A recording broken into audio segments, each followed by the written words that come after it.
to do, I have to go through basically to see if they could identify the blood clots and whatever. So the information was a bit, I think it was an overload on my system. So I already had anxiety and panic, panic, shock or fear or whatever.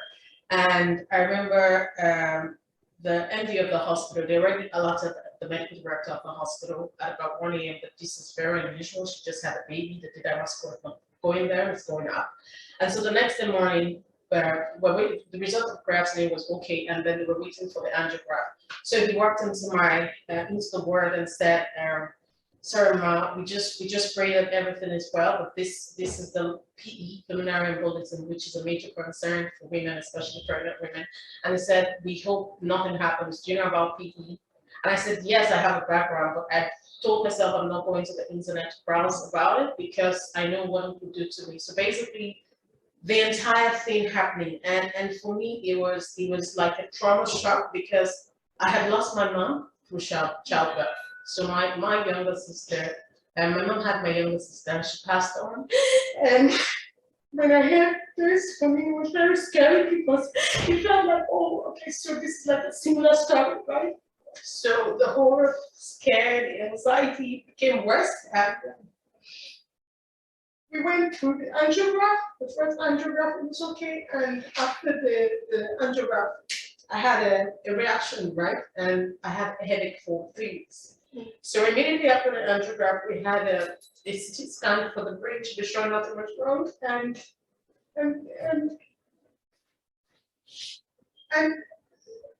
everything went well, but I think I was just scared. I was just scared of not knowing what to do, not knowing if anything would happen. So I remember when I got to the hospital that my it's amazing how sometimes we take things for granted. I remember telling my husband that day that my daughter, my first daughter, she was really, really naughty that evening. So I really screamed at her, and I was telling my husband, like, tell that girl I love her. I was just saying things like I thought I was never going to make it through because of the way the information came and everything. And then remember my mom. I mean, my mom went to a very good hospital and all that, but then I had this space, with my faith. If there's anything I'll say about this whole process, is the fact that it has made me closer to God, right? Better than I am. So I'm not going to distance my faith from this communication because my faith is very dear to me. And I held on to faith, I held on to God sent helpers across my way. So it all started, and after the several tests and all that, not so much improvement because by then I'd already gotten into like an anxiety scare. And so the HMO were a bit worried, and so they referred me for a second consultation. So it was at the second consultation that one of the doctors just said, "Okay, let's do a GAD, spectrum test." And then she was like, "This is almost getting into postpartum depression because I just wake up, I was so scared." So my first pregnancy was so different. After 3 months after I had my son, my palms were still red. I would look at it and I'm like, I'm so scared. I tell my husband, like, I don't know what's happening. Am I okay? Will I see this baby? It was really getting out of place. And it was at that point that the second, opinion, right, from just said, "You know what? Why don't you see a therapist?" And I was booked to see a therapist, and that was how I started the journey. So for me, I didn't even know it has already gotten to that point. I was restless. I'll tell my husband, like, I'm scared because of these. There were a whole lot of issues that came up, postpartum blood pressure and all that, right? But I look back and I smile today because it's a story that I'm like, so this is me. My son's first birthday, I just couldn't do anything other than worship God. Like, I'm alive, So I'm alive. I'm alive to see my son, to carry my son, because I never thought it was possible. But I think the overload of information, the way everything just, I didn't even know it was already getting into postpartum depression until we did that, spectrum test, and they're like, okay, this is more likely the diagnosis. Now that everything is clear, all the medical, so I think it's at the time that the DMS score had gotten to 700, right? and in 20, so I had him in 2020, and in 2021, towards the end of December or January, it was already normal. Right, so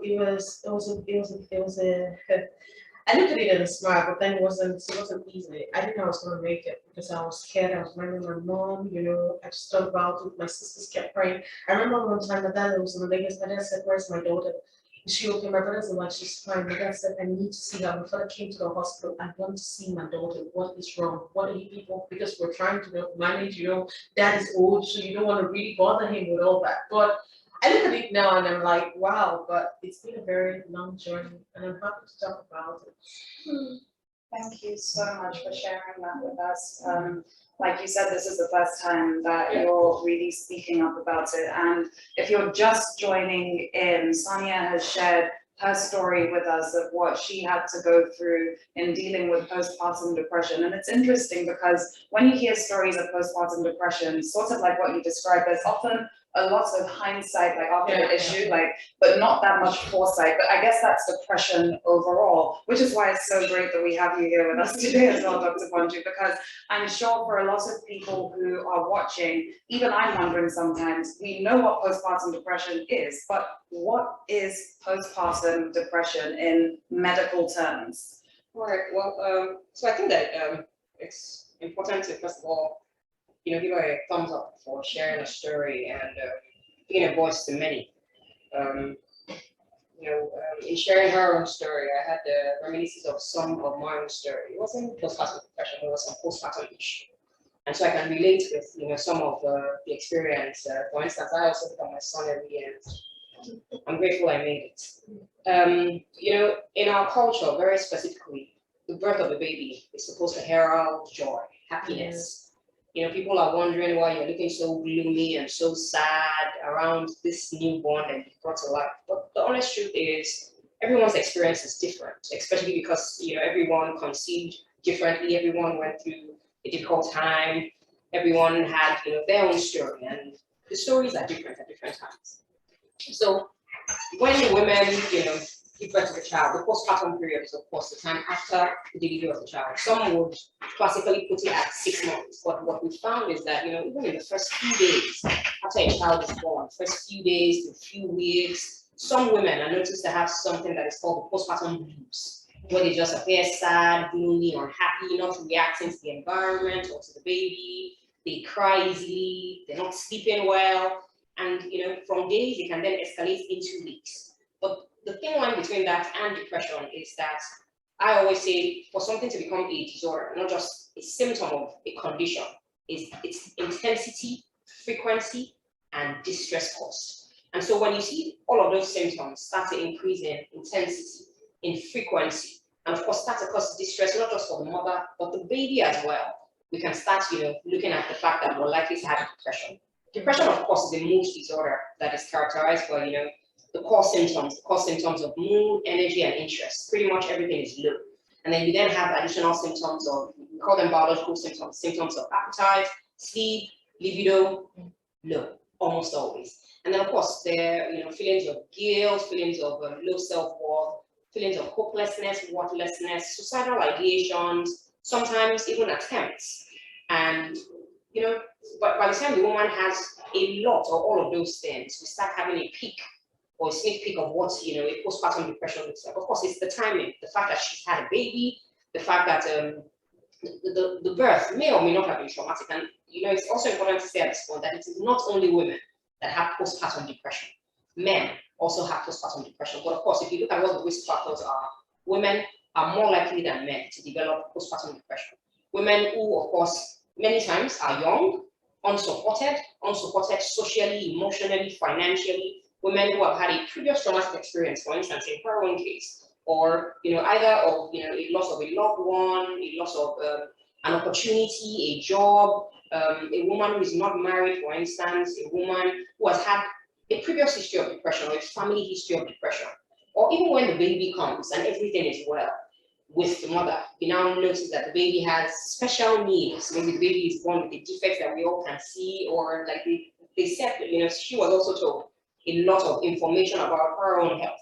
or if the mother, for instance, has breastfeeding difficulties, I always like to say that pregnancy by itself, and Dr. Watering will tell us, is an entire journey on its own. It's beautifully challenging. That's how I like to describe it. And depending on, it is. And when you then, now go through pregnancy, depending on the symptoms that you have, some women are in bed for the entire 9 months, some are, up jumping everywhere, some, throw up every morning. Everybody handles it in different ways. But the delivery is an entire process. And then now bringing that child to the world, struggling with perhaps perception, our culture. You can imagine if a woman has had 4 baby girls and she's hoping that this one that you check is going to be a boy. I mean, that's enough to, have anyone, plummet into a bit of, depression. Of course, the physical changes, or I want my pre-baby body back, the, changes in terms of hormones, a drop in of estrogen and progesterone. It's actually a lot. It's a lot. And for each individual that may come down with postpartum depression, it's different. Thank you so much, Dr. Manjia.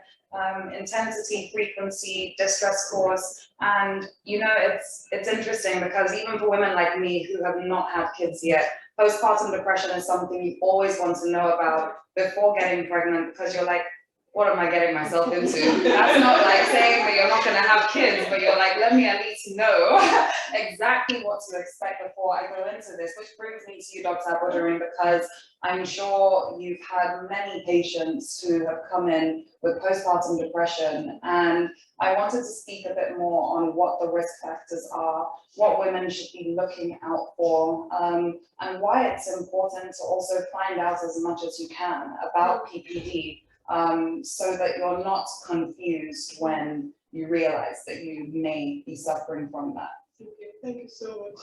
Now, I want to thank, just before getting into that, Sonia again for sharing and giving the audience an insight into what the experience could be like, and to Dr. Bodibola also, she's gone a little bit into some of the risk factors. What I could do maybe would be to try to group them so that it could help our audience to better understand it.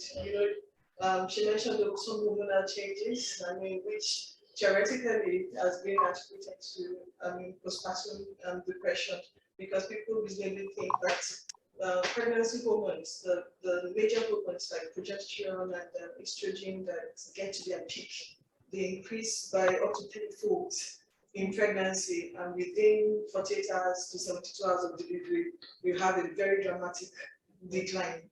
Estrogen, for example, is related to maintaining hormones like serotonin that I'm sure she may, get into that. If they have hormones that, can help with mood stabilization and all, the estrogen can spike sharply. Progesterone, there's been some link with reducing irritability. It also goes, really low. So those are some changes, hormonal, that is, that could happen in the postpartum period.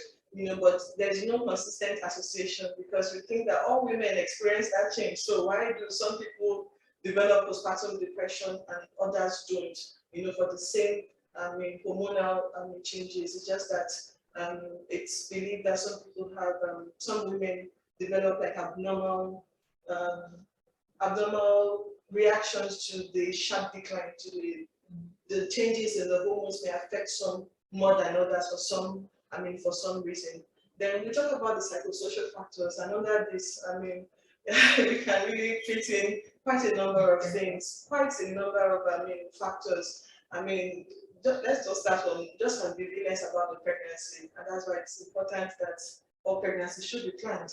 Having unplanned pregnancies, or pregnancies when you're not ready to, it comes with its own challenges. When a woman feels she's not getting sufficient support, social support during that period, it could be a risk factor. And then now, in terms of support, that one differs, because support will be, like individualized. Some people will expect more from their partners. Some people will expect support from maybe their mothers, and anyone that a woman considers to be important, to her. She feels she's not getting the support adequately. That could be a trigger. Other social factors like relationship with a partner, if there's been a discord or unresolved conflicts over time, I mean, it will all come to play because you really need to, work together to cope with the incredible changes that occur during the postpartum period, So unresolved conflicts, problems with relationships, not only relationships with someone that an individual may have a respect for, like a mother, like a role model, like unresolved, and they go into pregnancy. That way, intimate partner violence, which is really serious. We know it's been topical for some time now. It's been going on for so long, a long time. Women have to still, deal with, some of these factors, and the fact that to a large extent she's restricted, someone that may be very social, like, she can't get her life back. That way, the focus is now the baby. She can't go out as easily as she would want to. So many changes and adjustments within that time period. And then we come to biological factors, for example, like family history of depression, could be a risk factor. And women who might have had depression prior to pregnancy or developed also in pregnancy could have a very high risk of, they have to be watched for postpartum depression because the risk is, then higher when you have, such factors. Just to mention a few, but one can imagine that anything that increases stress, because that adjusting to that phase of life, to parenthood, to changes in your body, changes in the hormone, the demand of your new role as a mother, the fact that the life is completely dependent on you, on your well-being, whether you are fit or not, whether it's just a lot going on during that period, and one can reasonably look out for some of these risk factors, and if you identify them early enough in the postpartum, in the antenatal period, such mothers want to really provide some more support and screen them. Possibly to see, I'm sure we'll get to that during the course of the screening tools, to help identify them. And that's actually, it's very interesting because you often don't think about the number of different risk factors that there are. A huge one being, if you have a history of depression in your family, for example, then don't be too surprised if XYZ. And like you said, awareness is key, especially during antenatal classes, which brings us to Nurse Arima, the amazing Nurse Arima. And let's speak about that for a bit, the importance of awareness, the processes that you go through with mothers in antenatal classes, and why that entire stage of the entire pregnancy, pre or post, is very important. Thank you, Ms. Sonia. Thank you, Dr. Blanchard. Thank you, Dr. Blanchard. They covered majorly everything that this postpartum depression could have covered. With regards to awareness, it starts from antenatal. Prior to when you get pregnant, you're getting married. Nobody in society, nobody tells you this is what to expect. They just feel, oh, you're up to age, go get married. What next? 9 months want you to get pregnant and have the baby. And they expect you to just tune into the role of motherhood. So with antenatal, once you get pregnant, we encourage mothers to come for the antenatal classes from 12 feet upward. Once the pregnancy is viable and we think you're okay, come for the antenatal classes. We take different topics. We take from the labor to what to expect after delivery, how to care for the baby, how to position the baby to breastfeed, how to bathe the baby. And we always advise that the birth companions are with them in those classes. It starts from them. If I'm educating only the mother and she undergoes postpartum depression, she has nobody beside her to say, oh, this is what we're taught. This is how to identify what's happening. At antenatal classes, we encourage mothers to speak up. We tell them to ask questions. And we always prefer that people who have had, not first-time moms, so those who have had babies before should be present too, because they can tell us their experiences and people can ask questions based on those experiences. It's, as like she said, it's from the stress of Nigeria to, yes, it's like the stress of Nigeria to the point that you don't even know that you're pregnant, so it's unplanned. And on the fact that you have 5 girls and you're waiting for a boy, they're all stressed. The society is stressing them up. The family members are stressing them up. Now that some have taken in and they're not willing to even do a scan. So on the day of delivery, imagine the one say, oh, it's a bouncy baby girl, and the mother's mood drops. Nobody knows this. She wants it as a surprise to her. So we're always quite careful, although at delivery we must say this is the sex of the baby. So it's the job of the midwife within those first few hours to keep an eye on the mom. Within the first 24 hours, some people will exhibit the symptoms of baby blues.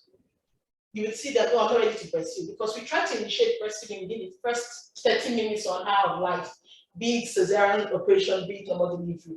It helps to create bonding between the mom and the baby. But you see something, no, just keep the baby. Apathy, they don't want to sleep, they're agitated, they're angry, they're crying, as opposed to seeing laughter. The point where you're meant to say, oh, congratulations, ma, everybody is careful about what they say. So within the 24 hours, we try to, even here at Pillow, we get carers. What the carer does is that they take care of the baby.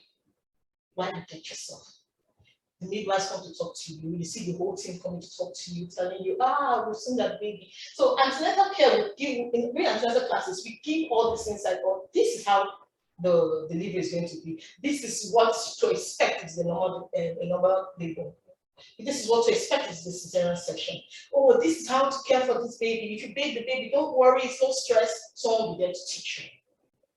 First 3 days while with you, taking you or making you stroll around, you know, your baby's we put the babies close to their bed so that they create bonding. We encourage the breastfeeding as opposed to infant formula. Those are the things that we try to teach the mothers to show that they can bond with the babies, and much more. The fact that they have to be in the class with every other person gives them an insight of what each person has gone through, or what are the fears of this. I remember myself, I've been a midwife for at least about 8-10 years, but still, at the point of delivery, I was asking them, how is this labor going to be? I kept on asking them, how is this labor going to be? I told my husband, within 5 minutes of telling you that this labor is not going to progress, sign the papers for system. That's how scared any individual can be. At that point, you're not a midwife. At that point, you should put yourself in the person should just say, you know what, this is a human being that doesn't know what to expect after delivery. Yeah. Yes. When the baby came out, like, oh my God, oh, I did it. So it's true. And now a mother or two, I just look back and we thank God. But even I went through it. Within the first week, with all the information I give to mothers, I was able to recognize what was wrong with me. Because at that point, I had to leave my home and go into my sister's home where I had people around me. So before I would get up, they've carried the baby, and you know the baby is being said. I'm not thinking about will this baby have a bath? No, the baby just food. Oh, the baby's sleeping. Oh, I have to do this. All those things are external factors that help to that aid to trigger this. So support is such a crucial, very crucial. Even postnatal care, very crucial. Yes. So I remember when I was talking with Dr. Bonner, I said, 6 weeks is just too long a time to tell a mother to come back. Reduce it to 2 weeks. Within that 2 weeks, you would see changes that are happening. You will be able to diagnose, you will be able to refer. Yeah. Very fast. Well, you see, if Nasarima as a midwife can also get scared, then that opens the door up for every single woman out there. So, thank you for sharing that. And I want to stay with you just for a second, Nasarima, because I think it's also important to speak about the different stages at which depression and fear can occur in the pregnancy period, because it may not be only after you've had the kid. There could be situations where women may have had several miscarriages, let's say, so the second they do get pregnant, it kicks in from that, so what have you seen in terms of these different stages? Okay, I would like to use myself, because most times I can mom. So I remember my first pregnancy, within the first 8 weeks, I bled, and I was like, okay, I've lost the baby. I had to wait. They said, no, wait till the baby is viable, come back again for a scan. So there's no particular timing in pregnancy that you say, oh, this is when postpartum depression can kick off. It can start from the point where I had to wait 6 months and more before I got pregnant, and I had cause. I hope you're not using pills. You nurses. Those kind of discussions start to come in. Yes, and so there was stress on me prior to even getting pregnant. And that's the first baby. Then with the course of delivering and all that, everything went well. I'm not talking of the second child. I had a miscarriage, then I had to wait. Thanks to my lovely Dr. Bonnie, I had to wait. You know, this is like 4 years. Even I said, I'm okay, right? So I had to wait for almost 4 years before I got my second baby. The tension, the pressure. I've gotten this baby. I don't want to be stressed. I don't want anybody gathering me. Okay, once I'm 12 weeks, I've signed up, I've paid for my antenatal fees to be seen. I want to be on point with medications. Oh, Dr. Bodri, I'm low on iron. What this I should do? Oh, my calcium. I'm having, you know, the apprehension is just so much. So we have, although in pregnancy, it comes at different phases. Like you said, it's never easy. So people have no symptoms, uneventful pregnancy to delivery. Some people have eventful pregnancy in each delivery that they have. So an acute phase will be the point where you notice you're not handling normal situations around you. That's my thought. To the point where you think you need help and you're able to seek for help. Wow. So again, so there's so many different stages here, and it differs for every single person. One thing that we've spoken about a lot so far this morning is support, and that need that anyone who's going through a pregnancy has for support. And I wanted us to touch a bit more on that, and now more from like the mother's perspective, right?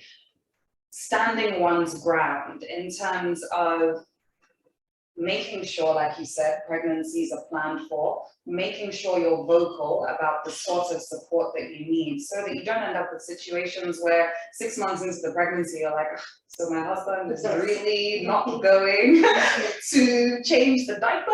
Okay. How do women navigate that?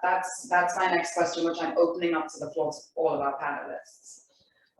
I think that a fair point would be to manage your expectations from the outset. Again, there's no one size fits all. Yeah.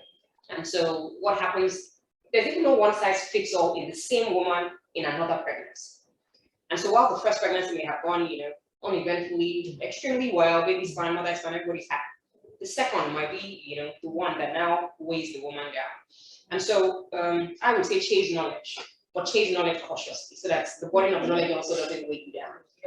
Try to find out what it is that you are likely to experience, may or may not experience, and what to look out for. In managing expectations, like you just said, so my husband's not going to change the diaper. I mean, there's some women who get pregnant, and so at some point they're like, did I impregnate myself? I'm not getting any form of support. There's some women who, when the baby wakes up in the middle of the night, the husband gets up and says, I'm leaving the room for, in fact, there's a woman that once the baby comes, the husband is like, oh, I'm going to leave the room for both of you. But, that makes you feel like a bit of an outcast, because while you may think that the official job is everything, try being a mother for a day. You breastfeed, you change diapers, you may not eat, there's no one to cater to you. And so the expectations are best, discussed before the baby comes. I know that, in the early part of mine, when my baby came as well, the first few days, the day my mom brought her, she was like, please, just breastfeed. I'm like, I'm tired, I just want to sleep. Especially when you have a baby that is a crier. Oh my day, my baby could cry for Africa. So it's different for the world. It's different. It's different for different babies at different times. But I think that if we inform and educate ourselves, we're aware of what can and may not go wrong. And you speak to your partner as to what the expectations are, what support you would like, what you would like to get. Again, we talk about social support, and it's such a big umbrella. Most people think that, oh, she's pregnant, I paid for antenatal care, I've done this, I've done that, that's all it is. No, sometimes just asking the woman, how are you? How are you coping? How are you able to manage this? Do you want to do this? There are also times, again, beyond planning the pregnancy, is also letting the woman have a say in how she would like to breast the baby. And so it's not compulsory that every woman goes through a vaginal delivery, especially when the doctor has even informed ahead that perhaps you may need to have a cesarean section. And so people have the choice to choose that when this baby is eventually going to come, this is how I would like very much that the baby also comes. So let other people also speak. Okay, I think I'll just take a cue from Dr. G. Basically, like she says, it's different. Not one size fits all, right? I remember that usually when I get pregnant, I don't anything fragrance has to be taken away from me. So I go back to like black soap or weed. It's that bad. I can throw up and I salivate like. I remember there was a Bangalore conference, right? And it was in Abuja. I'm in a research group. I'm meant to represent the organization. And I was meant to be a part of the panelists with some members, somebody from CBN. And I go there and I said, I'm so sorry. I don't know how I'm going to cope with a bottle, right? So every time I cope, I have to take my breath and it's that bad. That's how I am all through my pregnancy, first and second. So it takes also someone who understands. I remember my first pregnancy, right? Because of the way I celebrate, my husband would put bowls around, we got to do that in the house. Every right? corner of the Yeah, house. every corner of the house. And then, when it's time for that, it just says, okay, that's, close to you. There are things I don't eat. So it just the first for everyone. And then talking about, also sometimes as well, we also know what is happening internally within us. And I really want to thank God for the help and the support system I really had around me. I remember when I met the therapist, she said, this is baby blues. I'm like, no, but I'm breastfeeding my child. Everything looks okay for me. But already the hospital analysis had already shown that it was a general anxiety disorder because of the news I heard about my child postpartum delivery and all that. And that for me was a big one. So I was like, okay. So sometimes people ask me like, how did you know it was depression? Well, I always used to tell them like, well, they didn't tell me it was alpha depression, but it just showed me that the scale parameters show that I have general anxiety disorder, which, if not properly managed, can get into depression. And then, it just goes on and on. So the good thing was that I was able to identify this on time. And then I went for therapies, and then I was able to cope through. So I just think individually, we know what works, right? Somebody else's, your spouse might be different or your partner might be different. So don't expect what you see that someone else is doing might work for you. Just look for what really works. So also in terms of support, myself and my husband already discussed the first time that, okay, support, we just planned like it was just the two of us, right? So that's also managing expectations, right? So when you don't have an in-law or mom or dad coming around to help you, you don't start having an unnecessary headache, which can actually add more pressure to even the child that you're caring for. So managing expectation is very key and also important, in this process. So I'll leave the floor to Dr. Abodari and That's serious. Okay, like you said, managing expectations, and every family has a pattern of how we try to run things. In my own case, I knew my mother was coming, and then she left after 8 days. I thought that would trigger it for me. So if we had managed the expectation that it was just both of us, wow, I'm sure we would have gone through the process smoothly. Prior to delivery, there should be a discussion between the self and the spouse. That's why we don't issues occur with discordant couples. You should have discussions. You should lay out the plan. Oh, this is what we will do. This is how we will help out. And my husband knew that if in any scenario this is not going to happen, this is what I will do for you. And that's why by the second week I was out of the house to somewhere that would be safe for me. You discuss and then you also plan. Apart from discussing, you have to make plans for yourself. You're thinking of feeding, you're thinking of cooking, you're thinking of washing, you're thinking of how do I get, I have a program for here. And lots of people while on maternity leave, they're working. So you need to know what you can manage and what you cannot manage. Yes, plan your time, because having a baby is a whole lot of work on its own. It's a different ball game.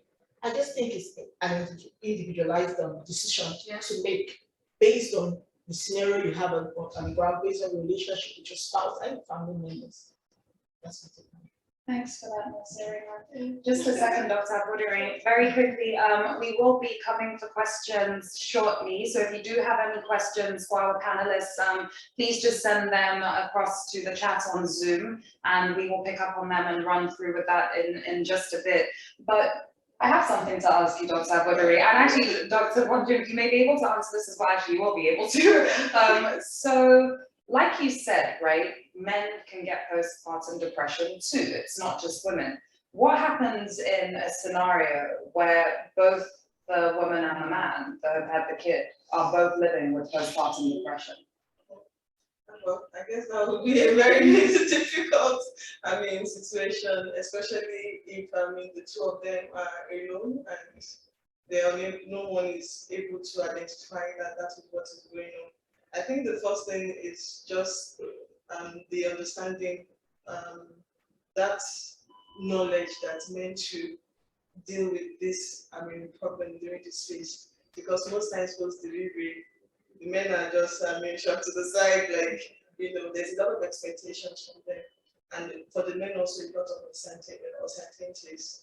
They sometimes are not sure about how or what to do about the role, and then again, if you want to look at the peculiarity of our environment, mothers have very limited maternity leave, fathers even shorter. So that means within a week, 2 weeks max. I don't think I've ever heard of 1 month paternity leave. In addition to all the adjustments that they also have to go through in trying to support their family, the new mother, they have to return to work and then come back and then deal with probably not sleeping.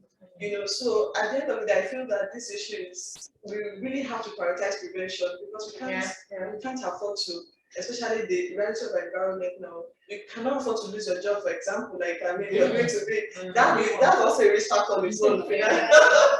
Loss of employment, or not having adequate financial support for that period. So, we just need to watch out for both of them. And interestingly, I'm very happy that with the modern family, we see more couples coming in, rather than just the mother like it used to be like some years back. And it always makes me so happy. When I see the husband come, for antenatal, that is, you find that I get more information from men because the women keep disturbing them about everything. So when you say, how are you today? And all that, do you have any concerns? I know, maybe she needs one, then the husband will give you 5 more. You do not say this. Because he understands that if that matter is not addressed, I will continue to do it. Right in his ear when they get home. You continue to do it, and it helps because they get a lot of information. They participate, the angles, the more practical aspects of the management or even postpartum, they ask very useful questions, So I think we should do more prevention, and if it should happen, then the two of them just need help. But I hope that that diagnosis can be made on time, and then to get support of family members when they address the problems. Well, so thank you, Dr. Moderator. But it's interesting because you feel this twisting. While we're speaking on it, I've gotten to nursery, I'm like, well, so quite a number of people listening will be thinking, what of single mothers? And there are single mothers who need to, go through this process either by choice or by, circumstance. So a woman could lose her husband, a woman's spouse could decide that they're not going the whole 10 years with her. And so there are also women who go through pregnancy alone, unsupported. A few months ago, I saw a lady who, after delivery, was in ICU for 3 weeks, unconscious. And so we need to start, speaking to, things like the family, of course, depending on, even we as Africans, even as Nigerians, we're fast losing that cohesiveness that a family, brings. And so you can imagine people who then live abroad, maybe in America or Canada or in the UK, how would they then support themselves? So the place of the family is extremely important. Hopefully your family is in your good books and they're willing to support you. But for everyone, listening today, it's important to highlight that no effort is too little, none too much. And that thing, which is part of why we're here today, the Ubuntu thingy, how it is that I am, because you are, everybody matters. What everybody says, the right things, of course. You don't want people also in your space who are bringing negative energy or who are joining you. I know that some women actually do give birth. In-laws come, and in-laws expect that this woman would, go up and down, put their food from morning to night, and that also has to be addressed. We need to look at this individual as someone who just went through a life-changing event, and that's what pregnancy and delivery they actually are, and that she needs all the support that she can get in the world. If a man and woman, unfortunately, then come down with postpartum depression, when you were asking, I was smiling because all the symptoms that women even have, vomiting, there's some men that actually have those symptoms as well. The COVID syndrome, you have men who also, are not physically pregnant, but have all the symptoms, They may also vomit, they may, and so that's definitely in men will be a risk factor for a postpartum depression. If that then happens, the role of family is extremely important. The role of, for instance, the village, the support systems, the hospital, the religious organizations they belong to, before we then even start talking about, the social welfare systems in the environment. So beyond the family, it's also in hoping that, people look out for them, people are genuinely interested in what concerns them, and that people are willing to help as well. Thanks for that. Of course. Add to that. The part of support, coming from the healthcare provider is really important. It's very important that mothers are able to identify, or let's just hope that they find carers, obstetricians, midwives, that truly care, okay, and that they can build a relationship, because that trust is very important. Trust is the reason why a woman in the postpartum period will open up to you. Because in diagnosing postpartum depression, a lot of it comes from the mother. Is the feedback. Is how she's able to introspect, reflect, and say, oh, this is what is happening to me. Because the screening tools that you use is the mother that has to answer those questions for you to now determine, oh, this is a cat. So if she's, if the woman does not trust enough to open up, especially because of some peculiarities of social environment, then that's the missed opportunity. And then again to our colleagues, that when the women come, we should not be too quick to dismiss the symptoms, and say, oh, it's just natural, and I think it's part of the awareness we are creating, that postpartum depression is real. And when you see those flags, you want to just go a bit deeper to see if it's just what it is, and provide reassurance and tell her about support, or if you need to screen for that, and refer her for further management. So yes, please bond with your doctors, with your with your service providers, and if you have any concerns at all, I think you should consider. You must be comfortable. You must be happy to go for your review. There should be no anxiety. You must be able to express yourself and ask questions, get clarity, and get answers that you need. So if you are somewhere where you can't talk and it's only the doctor that is giving the instructions, and you just see me in 2 weeks, see me in 4 weeks, you can't express yourself, then that will not be a very good situation. That kind of woman in the postpartum period will not be able to open. Thanks for that, Dr.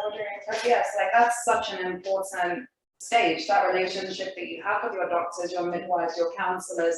And I was thinking about that actually when, Sonia, you were sharing your story at the start of this session, because you mentioned how it was that fear for you when you got into the hospital and then you're hit with this bad news. And it's like all of a sudden, all of your fears just completely overtake you. I was working out for my sleep, but 1 a.m. you get a call. Sorry to interrupt, but one of the things that I said is I think there are better ways to manage it, right? Well, I know that they did it out of concern because they were afraid that, PE can take someone in the twinkling of an eye. That's about the nerve hallucinates.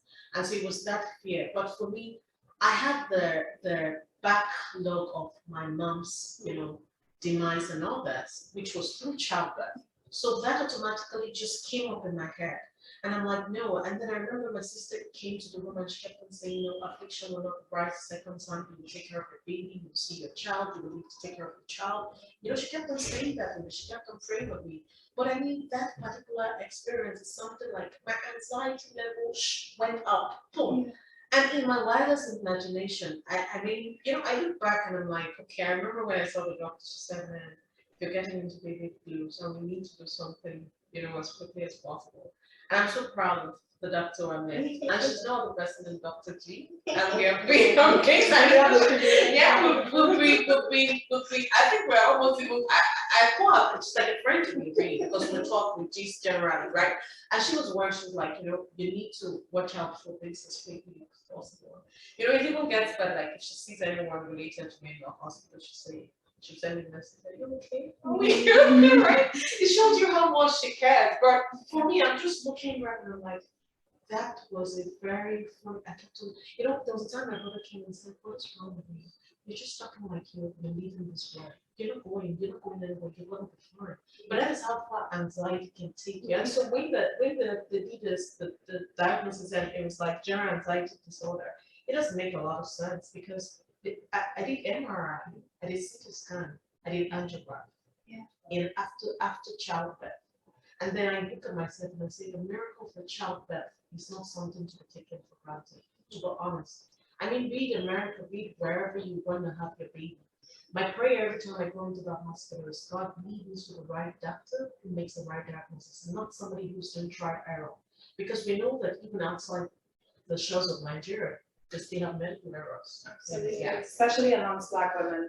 That's another huge issue in itself. I remember a colleague of mine, she was reporting on it recently because she had gone through her own experience as a Black woman in the UK. And she shared the experiences of about 4 other women. And I was like, see, problems are problems. And the problems that they have there are also serious problems. Like my sister also went through it when she was pregnant with my nephew. And she was like, I need to come in, like I'm in labor. And they were like, oh, that you're not, until you're dilated at X centimeters, that you don't need to come in. Like she literally had to have a last minute cesarean, everything. And I remember one of the first things that she said to me was, Layla, I just didn't feel listened to. And you get so many Black women abroad who just genuinely don't feel listened to. And that in itself is a huge issue. Wow. Can postpartum depression become a permanent condition? Yes. So if we, backtrack a little and we look at some of the risk factors that I mentioned and Dr. Bodori mentioned, we had mentioned, for instance, the family history of depression or history of depression in the individual themselves. And so whether it shows up pre, during, or postpartum depression can become, it can become worse. And so first off, it can even evolve to postpartum psychosis. So in a psychosis, of course, there's a poor interpretation of what reality is. The individual is not in touch with reality. They may then start to have, hallucinations, delusions, unusual experiences. But beyond it, going ahead to become a postpartum psychosis is that depression can become a permanent condition if not well attended to, or if the risk factors are they're perpetuated, they continue, they're there, they're not going anywhere. There's nothing you can use to yank them off. For instance, if it's a single young lady, unmarried, the father of the child unemployed, he's so single, unemployed, the father of the child someone has to go with a baby, the family has also thrown her out. Unless you get some, extremely incredible support, which I don't know where that is going to come from, just talking about it. And so yes, it can become permanent and it can become a condition that a woman may need to continue to manage. Of course, at that time, it's no longer postpartum depression, because the reason why it's called postpartum is because it happens within the postpartum period. But then it can then evolve to a major depression. Depression can, again, depending on severity, can be mild, it can be moderate, and it can be severe. And that's the thing, there's always that next stage, right? And, if you are a single mom who is struggling just to put food on the table for yourself alone, and then all of a sudden you have the weight of the world on your shoulders because the guy you were with doesn't want anything to do with this kid, your family have said, go and sort it out on your own. What do you do in that situation where you now have this child to look after? You do not feel as though you can look after this child. You are going into psychosis and you need help. Do we have the structures in place here in Nigeria in terms of child support? Or what moves are women supposed to make in those situations? Do you head to see a psychiatrist? What is that first step? So, I like how you ask, and I wish it was as simple as it sounds, but it's not. Which is why, I said that we hope that the young person who fits all the profile that I just said finds help. And, it's why we should give credence to what it is that we're bringing to the village, where it is that, you can get some form of support at some point in time. A few weeks ago, I saw a patient, mid-50s, who decided to adopt a child. And when she told me the story of adopting the child, she said the lady who was pregnant with the child, the partner was not interested. Her family was not interested, so she fits into this profile. And so all that she did was she walked to a Lagos State, the Lagos State Ministry of Social Development, and told them, I want to give up this baby. And of course, they signed, the required legal papers, and she gave up the baby. She's never seen the baby since the baby was born, since this woman took it of her. So if family fails, and family does fail, we need to look at that. It's tough reality, but it's reality nonetheless. If family does fail, it's important for people to understand that there are social systems in place that can take care of conditions or concerns like that. I know the Lagos State Ministry probably of Women Affairs or Social Development have centers. I think they also cover, for instance, the orphanages and all of that. And so if you give custody of the children, then you'll be surprised. There's such a long list of people waiting to adopt children. And so that process is also possible. That's so true. Such a long list. So say again, because of the peculiarity of our environment, we need to prioritize prevention. Yeah. Because we need to look into the value of building strong relationships.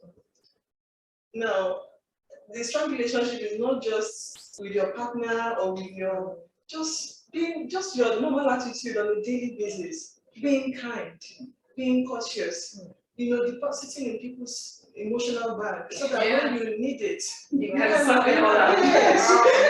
Yes, and you find that your attitude cannot change 100% because you just had a baby. Sure. If you're a rude person, you'll be rude to everybody trying to help you. And then all the help, I will so conflict in my office, so mothers will come with mother-in-laws, you see them arguing and all that, so because you are that way, you can't change just because you're in a postpartum period. So just at least having a good attitude, just the way we live life, the way we handle stress, the way we deal with people, everything will all add up together. If someone is important to you, let them know they are. Yeah. If you love someone, let them know. I think I like how Dr. Wadri is insistent on this prevention. It's extremely important. And if a woman decides that she wants to have a child, it's such a huge decision because it's you bringing another life to the world.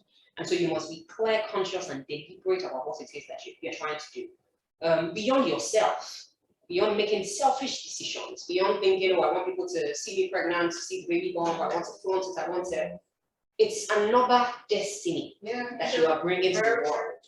And what becomes of that? It's easy for me to talk, like this and talk about the fact that children are, they're another feat of destiny because you see them I see quite a number of children. You see them when they're there. I see them at another spectrum of their lives where you hear about how it was unplanned for, how the father walked away, and you see people at the other end of the spectrum dealing with big issues, with relationship problems, insecurity, feeling as if nobody wants them because those conversations were not had, those decisions were not taken at times that they were supposed to be taken. So to every woman out there, it's important that at least everything on your own side of the divide is cleared and adhered to, and you can only pray that all goes well. And thank you so much for bringing that up, Dr. Bonju, because it's so true. You see patients who, at any age, 14, 15, 16, and kids have issues that once you go back to the drawing board, maybe it's a pregnancy that shouldn't have happened, to say the least, So being realistic and being very practical about what it is that you're doing, it's so hard to, it must be so hard for so many women to overlook the pressures of society. You get pregnant, no, when are you having a kid? Oh, when's the baby coming? Oh, and it's like, what if that woman is just not ready yet, So getting society as well to realize that you have to give people their time to go through things in their own ways so that they don't end up unhappy where they are. So I think at this point we should move over to questions from our guests who are joining us on Zoom. We have one question that's come in so far, so just a reminder, please send any questions that you have on this discussion to the chat, and we will be taking these questions right away. So the first question is anonymous. Thank you all for this brilliant discussion. It's wonderful to know that you are not alone. Since this is a safe space, I want to ask an unusual question. I'm a mother of 2 with a relatively hands-on husband, but then I find myself getting jealous when the children want him to do things for them instead of me. I start wondering if I'm failing as a mom. How do I manage these feelings? You know, I like that. Thank you very much for all the question. And I like that how she said this is like a safe space. And I'm laughing because I feel like, well, many of these things. And so you see, a few weeks ago, my daughter looked at me and she said, Mom, I love you and Daddy, but Daddy's my favorite parent animal. They're all different lives, you know. I carried you, I did this, what. So here's the thing. I'm particularly happy that you have a hands-on husband. And of course, you know, while it may look like, why should we thank him? Please thank him for, you know, the continued support and the encouragement. You're not a bad mom if they want their dads to do something for them. I think you should be a grateful mom. A grateful mom because you even have a spouse who is not just there, but who meets the needs and the demands. And so as long as you do all that it is that you need to do per time, every once in a while you'd feel like they're walking over you, you'd feel like you are a wallflower, they're ignoring you, you may feel unimportant.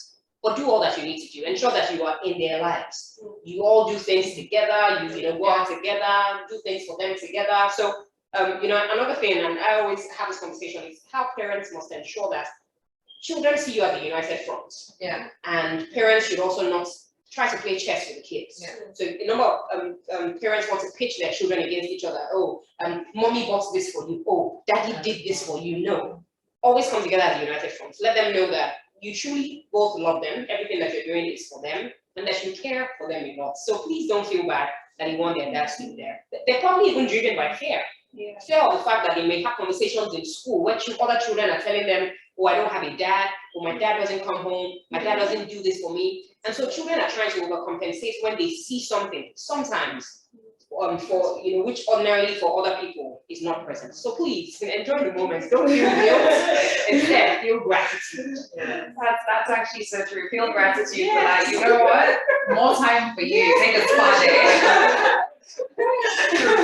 Go for a massage. Is that something that's common as mothers? Would you say that it's something you low-key felt don't like to speak of? I have 2 boys, and I think boys generally tend to go navigate to their mom.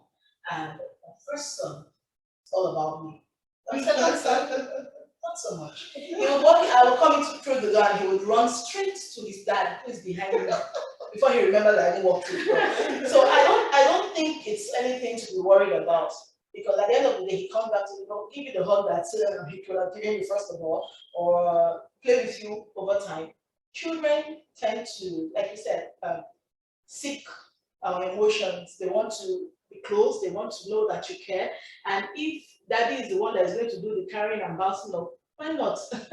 And if mom is going to be the one to take care of the home front, they know you're there. They can see. The moment you start to try to win their favor is the point where you start to fail. Because then you start doing things you ought not to do. You start giving them room for negotiations that could lead you to having disputes, yes, with your spouse.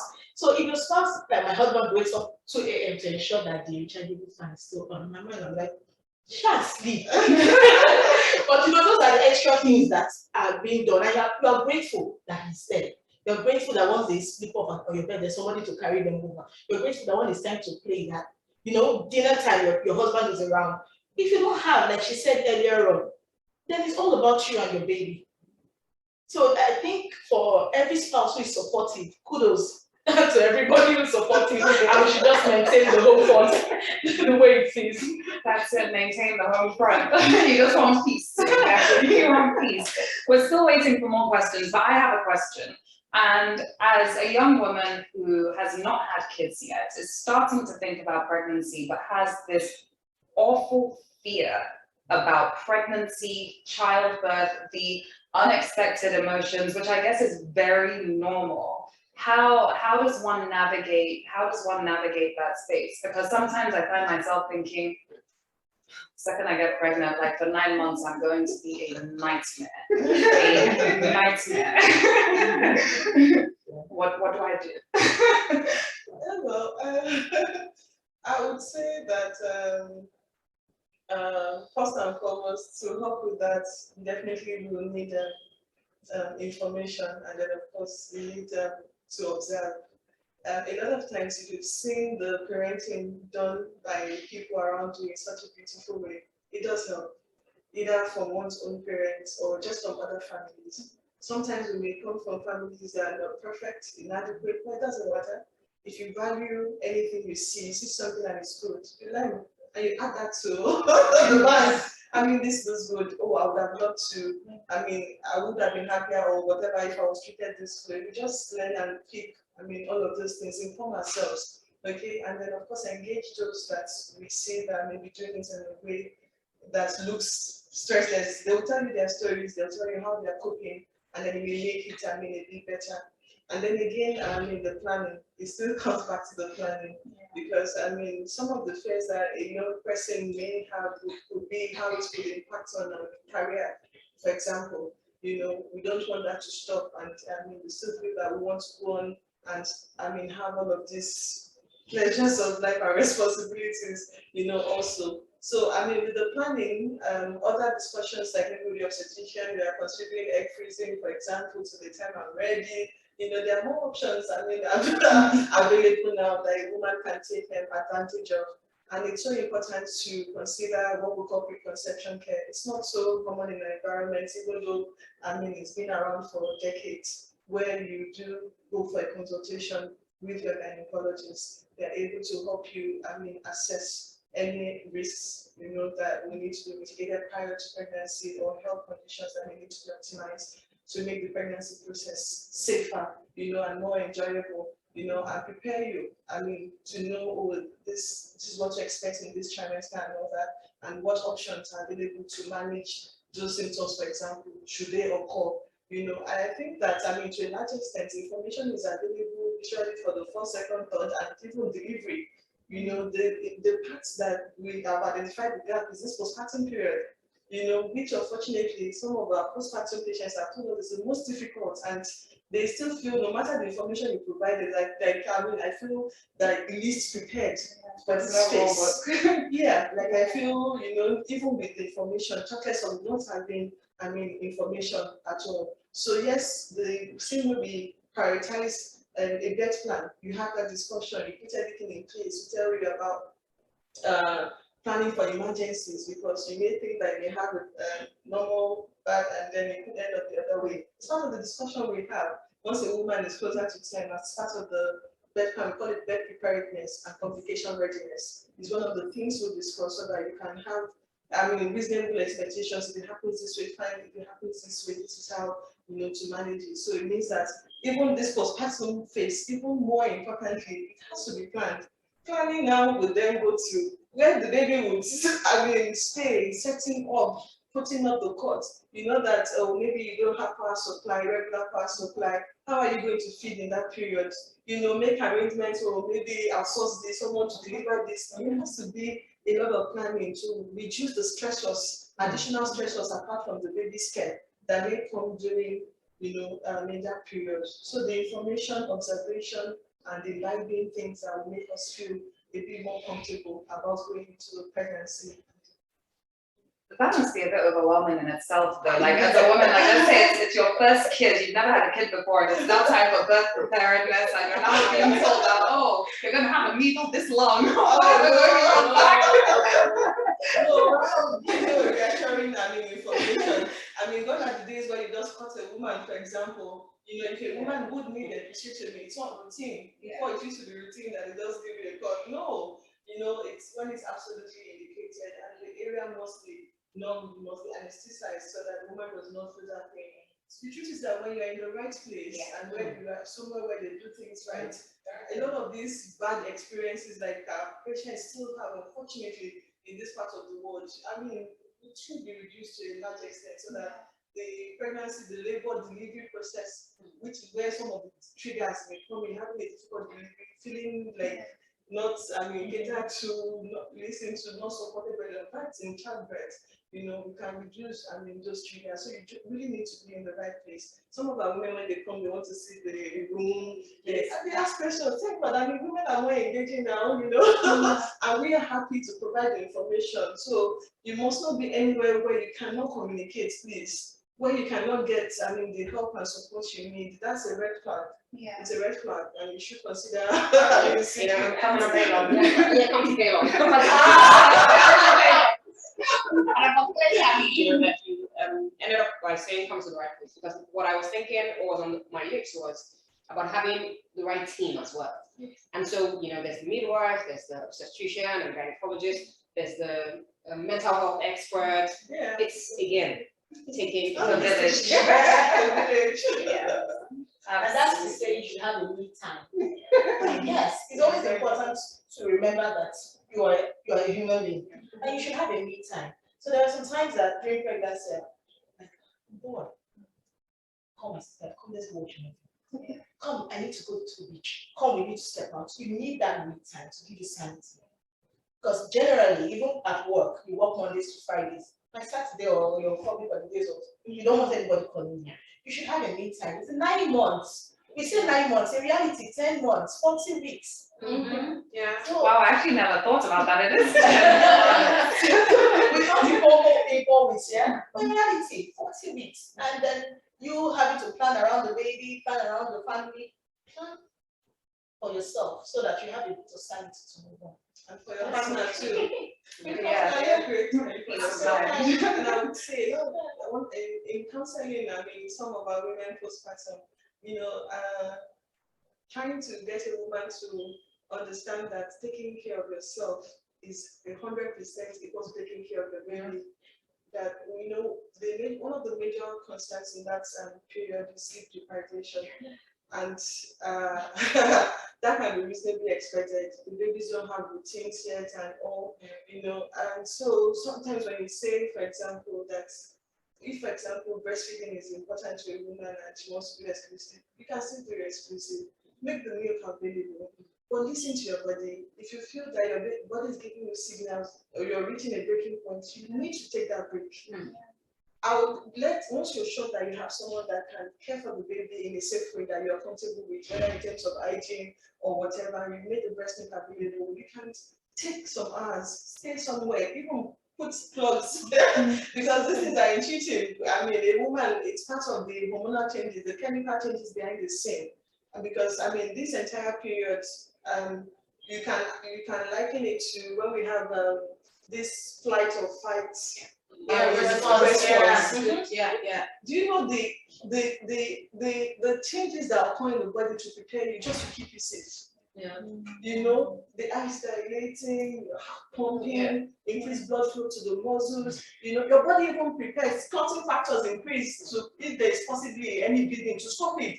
Incredible changes behind the scene that God has put in place to help you cope with that situation. The same thing happens in this period.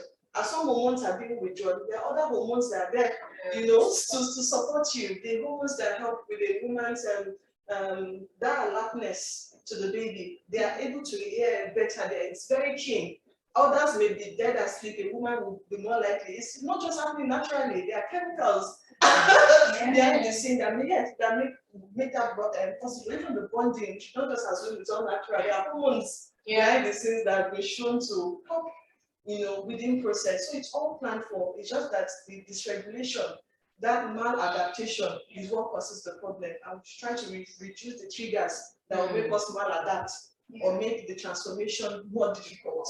If you can identify them earlier, but really there's a process really to help you cope better with that situation, both internally, but you then have to control the external ones in terms of how you relate to the people around you.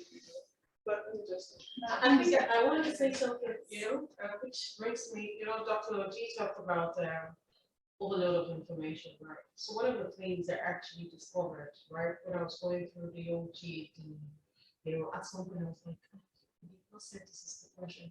I'll go and read on the internet. They said it's GAD, baby blues. Overload of information sometimes is really bad. you know. I remember we had a mom's club recently at my daughter's school, and we were asked the question, we want to find out the super moms, and we're given a questionnaire. So if you've never browsed the internet about any child, you know, illness, put your hands up. So anyone who had 2 or even 0 is a super mom, meaning that you're bravo, right? And like everyone there, you know, there was even someone who said she remembered like there was a day her son just said to someone, "Mom, his head is too big." And she the man heard it, and she was like, so everybody was like super mom. So overload of information is really very important. That was something that I did because I kept searching. At some point I'll say, I'm gonna go to see the gynecologist. I'm like, I postpartum, I'm like, it says erythema, my palms are red. You know, questions that I could not, I never did when I had my first child. Because when my first child, which brings me back to your question, you know, I was friendly with this baby up. I had every week, you know, they send me the daily development of my child. So for me, that is very helpful. So if you're looking at that, that could also help you. It tells you how the baby's doing, the size of the baby, you know, everything I read, I was just leaving it out. So for me, my first child was just awesome, right? You know, that process. So that's something you might want to look onto. But overload of information is very, very important. That's something that's important. Yeah, and that's something that I think people out there should know, right? You go to the internet, oh, my legs are these, you start searching, you know, before you know what's happening, anxiety kicks in. And for me, that was where the anxiety triggers came up. And those are factors that actually, you know. And Sonia, I have a question for you from the audience. I'll pose it to you because I think you'd be great to answer this. And this question, this question is actually from Dr. Anya. Good morning and thank you for excellent contributions. I would like to ask that age-long question. Can a woman have it all? Career, motherhood, etc. I think everyone. Everyone here can answer it. So, you know, when we started off with introductions, you said you're a working mom. Yeah. So. Okay. Yes. So I think also it reminds me of my journey through my careers, and sometimes I look at where I'm coming from. And I'm like, I think I've paid my dues. So I think I'm privileged to work in an organization where I have 4 months maternity leave, and I'm still entitled to my 1 month annual leave, so making 5 months.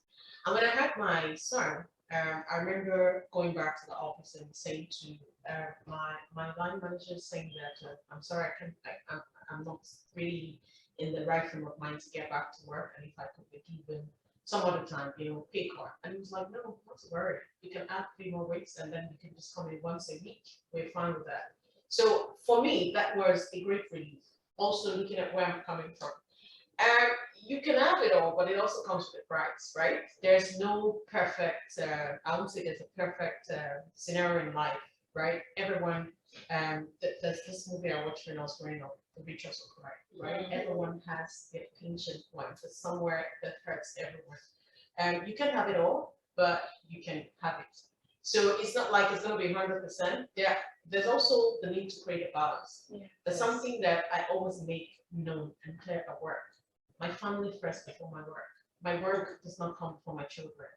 Like Dr. G said, their ministry, their purpose, and I have to account for them. Yeah. So one thing that comes to my head with caring for kids, my children, is the fact that it's something I have to account for. I'm just a caregiver. They're from God. So I have a big role to play in their life. So my decisions, the words I say, the things I do matters. And these are try also, and this is where also the role of your caregivers come in. I don't just recruit for any steward and nanny to help me. I pray about it because I know that my children's future is also in there. And if I don't treat them well, which goes back to what treating people what Dr. Abadure said, it's a feat, right? You can have it all. There are always challenges, right? There's no perfect life. Even I mean, frankly, I'll make a reference to the Bible because I'm a Christian. So I'm not afraid to talk about my faith, and I like to talk about it. If I look at the Bible, there was an article I was reading yesterday, and it says, "Never be afraid of trials. It's a normal thing of life." Why? Because it builds you up. It helps you to be resilient. It helps you to be firm. It helps to ground your values.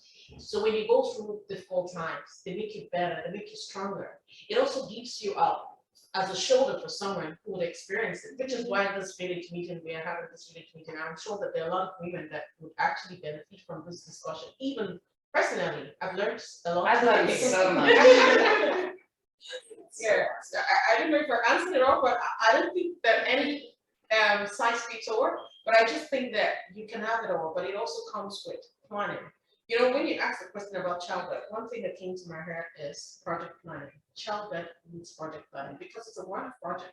You don't get pregnant forever, it's 9 months. And which is why Dr. G was talking about the planning. The planning is very important. You know, I remember before when I was pregnant, I think I was in my second trimester, I went as far as looking for a crutch for my daughter.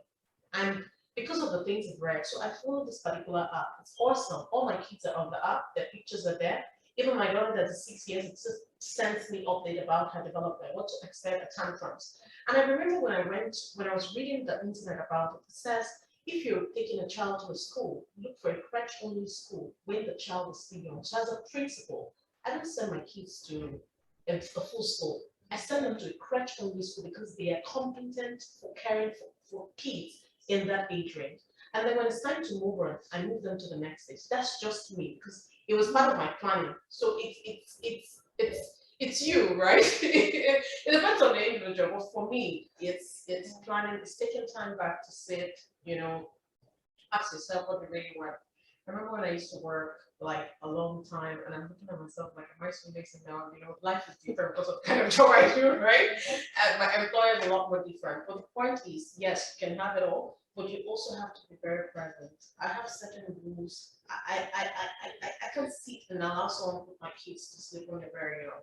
For me, I pay the price. I was telling someone recently, like, she was like, why don't you put them in the school bus? I'm like, I'm sorry, I'm a working mom. The only time I bond with my kids is when I drive them to school. When I get back home after work, I'm tired, we're all going to sleep or eating dinner. So that time I ask questions, what did you do today? What happened at school? Who's your friend? I'm beginning to pick. And there was a time I remember my daughter, she had this classmate in a previous school, right? And the girl was beginning to have an influence on her. The girl was almost bullying her. And she now started befriending the girl. So I started noticing, like, she began to tell lies. And I'm like, yeah, she told me, and she was like, oh, my best friend at the crutch, coincidentally, she had a friend at the crutch at the same school. He would say, no, I don't like that girl. 5-year-old boy would tell her, I don't like her, because she tells lies a lot. So, and I began to see that with my child. So it's like Dr. Woodard said, there's this instinct, you know, motherly instinct. God is awesome, right? There's this, I don't know how to explain motherhood, but I think everyone can, I mean, I'm passionately talking about it, but there's just this instinct that works with motherhood. And if you listen, you won't go wrong. Thank you for that. Yeah. And doing what works for you, like you said, because everyone is different. No, thank you so much for that. We have quite a few questions have come in. Okay, so thank you all for creating the space for this conversation. It's been long overdue. My question is around returning to work after maternity leave and the risk of being left behind and possibly having imposter syndrome. Are there ways that women can stay in touch with work so that when we stay engaged through our leave and avoid, feeling left behind? Yeah. I saw you from the corner of my eye. I know I had that kind of feeling after giving birth to my first baby. But immediately I walked back into the hospital. I had Dr. at the reception. Oh, you're back! And then the next thing she said, so the previous headmaster has retired. I want you to be the headmaster. So the responsibility came immediately. But what it did for me was take me out of that space of being irrelevant to being relevant. I had to get up, you know. It came with some struggles. It came with a whole lot of struggles, which you noticed. But it put me in the right space. To get back to work. I had my shifts changed from the different shifts to morning shifts. So I knew that for sure I would be able to go home to bond with my kid. I will be home before they sleep. Like she said, nobody puts my child to sleep. None of my children, I'll be very upset. Because then I won't have any discussion and the child will wake up the next day saying I need to come back home the previous day. Nobody's seeing him. So I think being relevant, being made to have that form of relevance, being given a task when the person is just returning from maternity, he puts them in the right space. Then my second baby was during 2019 into the COVID era, and I was asked to go to Kenya, and then I was, God, am I still in the same space? What am I doing? Am I working? Am I really putting my best? And then COVID came. Yes. Now I'm in my space. Now I'm busy. Now I have to do the calls. I have to manage. It puts you on. These are different scenarios, and so already I knew what responsibilities I had as a head nurse of Pillar Memorial Hospital. I was still the head nurse giving birth to my second child, but then I came into an environment that did not demand being overly efficient. It was more like relax, take care of your baby, and at some point I thought, I don't know what I'm doing.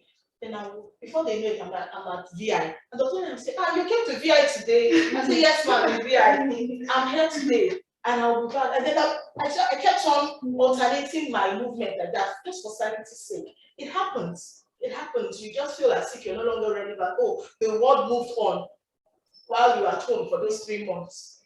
So I think the company, the role of the organization is to make that person, to bring them back, to give them a form of task to do, to make them relevant. So you feel as though, yeah, I can imagine that, yeah. But you'll be coming back feeling like, yeah, what happened? Has someone taken my space? Do I still have, Yeah, but I think also the organization you work with matters and how the handover is done. So one thing I do is to ensure that I prepare an handover note, right? So I have different portfolios and dossiers I'm working on. I try to write, to give an update on what I've done and the current status, right? So when I get back into work, I go back to the handover note. I sit with a colleague who was standing in for me while I was away. And then we discuss it through, and then I just, get back into work. But what I would advise any woman, right? Caring for a baby, it is a big job itself. So you don't want to bother yourself with what is working and what is happening in any organization. And that's something that I've always taken to heart as a career person or working in an organization. Every organization would move on with or without you. Right? So you need to put that at the back of your head. You just had a baby. The baby itself is something more than the work you're looking for. Right? Mental engagement also has a lot to do with the child when you just have a child. So I think it's good to separate both, right? And have that peace, enjoy and relish that moment because it's not going to be forever. It's true, it's not going to be forever. After 3-4 months, you're back at work and you will never go back to caring for that child in that same phase. Yeah. So my own advice or suggestion is to, separate them. So when you get back to work, you've got it. So for me, I looked for a crutch ahead of time. And when it was time to get back to work, everybody was like, oh, so what are you going to do? You're going to send a 4-month child. I said, yes, but I'm working. Mommy and dad had to go to work. The child will be fine. It was a crutch only, and they did a good job. My child started crutch at 4 months, and nothing ever happened. And she was breastfed exclusively to 6 months. Yeah. So it's also the planning and the preparation, but it's possible. I just think it's good not to, I just want to add something, especially because this individual is already speaking about the imposter syndrome. Yes. Never tie your self-worth to the work that you do. It's about you. Yeah. It's about who you are, how you see yourself, how you perceive yourself, and the value and skill set that you know that you bring to the world. Yeah. And so work will continue to go on. Taking care of a child. I mean, you just went through. You must have a way of saying it. You say, it was such a dangerous journey that you went through. So take your time to relish and enjoy that moment with your child. Those moments will never come again. Write down when your child first smiled at you, when your child first, weed in your face. enjoy those moments because you never have them again. In your spare time, of course, you can, do things. You can read books. Yeah. You can, enroll for courses online. Focus on self-improvement during that time, but don't get yourself worked because again, that can be another source of stress. Yeah. If you start worrying about how they promoted this person, they did not promote you, they did this, they did not see. Yeah. There's so many people wishing for the life that you have. Yeah. I said this thing to someone yesterday. She had reached out to me and said she was tired of life and she wanted to end it all, and that she felt that way because she hasn't made much out of life. And I said, sometimes you say you haven't made much out of life, or you haven't done a certain thing because you're comparing yourself with other people. Celebrate your own journey, celebrate your own success. At least it's still a journey on the way to where it is that you're going. So in the meantime, enjoy your moments. And the only person you should ever compare yourself with is you. Yeah. I mean, Go for it, doctor. they've said it all, but I mean, your attitude to the organization knows your value to a large extent, so anytime you're at work, the value you bring to the table, there's no denial, whether of the skill or the knowledge or whatever. So going and coming back, I think it's not really so much of the skill. There are other values behind the scene for which someone else may be able to do this job, but nobody will quite do it The way you will do it. That's for you. That's why I said that that's self-worth. You know those values that you already, and nobody can take that from you. And when you come back, keeping abreast, you can do that easily at your convenience. And that goes for everybody, not just breastfeeding, not just during that period. Every time in life, we have to keep updating. On knowledge, what is new in this space and all that. Do it in your spare time, but don't stress yourself about it. When you come back, if you've been valuable to that organization, whenever you come, it's a joy, it will be a pleasure. Good to have you back. That's a very, very true point. So we have quite a number of questions that have come through, so I'm going to try and get us through them. Sorry, I'm just making sure I'm not missing one out. Okay. Thank you for this wonderful program, which can be a way to educate mothers and incoming mothers and the society at large. My question is, if our mother took pains for carrying our pregnant for 9 months or after, my question is, if our mother could take the pain, I think that means, for carrying us for 9 months, must incoming mothers run away from this responsibility? What is your advice for them? So I think what the person is saying is that if our moms could have taken our pain of carrying us for 9 months, should incoming mothers run away from this responsibility? One just needs to be very observant of the times, because raising babies in our mother's time is quite different. And on so many levels. And baseline, if you just look at support system, that's one. They had many more. It really was a village taking care of the child. People would just naturally offer you up. But now you have a family, but for some people, it's like you don't even have trust issues, even among siblings.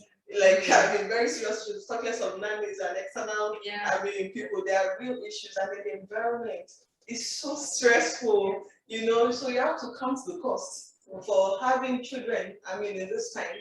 And that you have to be responsible for all their lives, and that responsibility, it cannot be taken away from you. It has to be planned. So if it's something you desire to do, let it be that you desire to have a child, but you're also able to put in, everything it takes to do it, the right way, not compared to, our mothers had 5. People can have 5 and 6 children. Definitely not.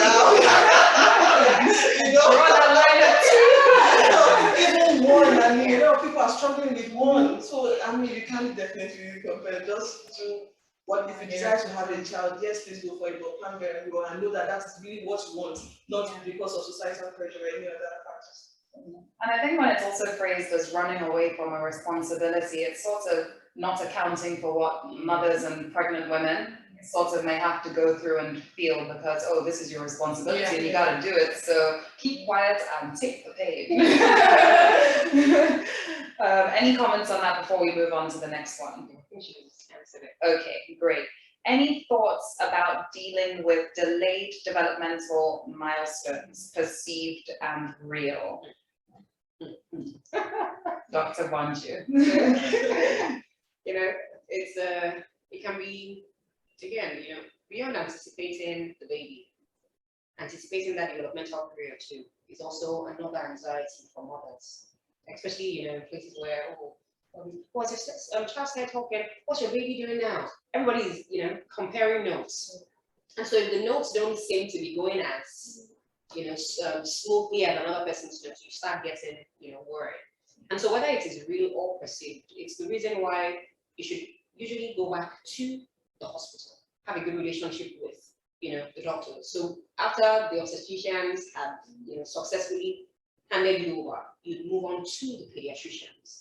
And so their measures, the baby will come in for immunizations at certain times, at certain periods. There will be, the head size will be monitored, the arm circumference will be monitored, the baby's weight. So there are things that they're also looking at. So for instance, I remember being in medical school and someone doing this, like, oh, I'm trying to see if the child is fixing and tracking. There are things that you expect. You drop something and you expect that the child, and so if you've noticed any developmental issues, please attend to them early. Don't be in denial. It's better to find something out early than to ignore it or deny that it is there and then it had become, something much more, much more serious. I was reading an article yesterday on LinkedIn, and the man talked about how, unfortunately, in America, their child had a condition, but because they didn't present early, they were not able to pick it, and unfortunately, that area also didn't cover for that kind of thing. There's certain things that if we catch them early, a few years ago, I walked into my children's school and I saw a child. I stood at the door and she ran towards me. Immediately she did that, I said, I want to see this child's teacher. And I started asking questions. Is she able to sit still in class? Is she able to do this? Is she able to do this? By the time I left, I said, please tell the mother I would like to see her the next morning. The child was almost 4, not speaking.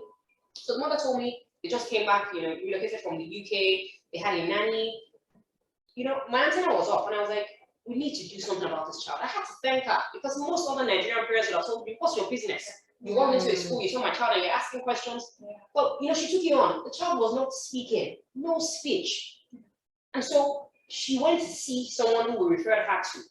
The next time I saw that child, I just saw her at the gates and she was like, I just want to thank you for everything that you did. And I was like, how is she? She just looked at me, she said, ask her. As I turned to the child and I was like, how are you? She said, I had goosebumps all over. And to cap it all up, that child won the most improved child. I mean, for me, how many, the total development of the child. So if you find something early, bring it out. Let's address it. Let's look at it. Denial will not help. Even if you want to pray, prayers will support what science does. So please, if you find something, you're not imagining it, you're not overthinking it, it's best that you bring that child to, experts to look at it. There was a day, and I'll just quickly say this.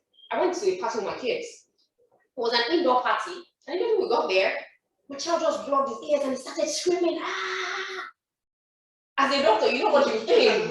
No, it's hypersensitivity. Its speech is not clear. But again, one symptom does not equal a diagnosis. But you can't do that by yourself. It's better that you bring the child to professionals to allay your fears and anxieties. Thank you. Early detection. Yes, Very, very important. Of course. Again, prevention in terms of prioritizing preconception care. Yeah. Because some of the congenital abnormalities that may happen during that very critical phase of development, the early 4 to 8 weeks, that first trimester. Okay, so prevention will mean that we're planning pregnancy.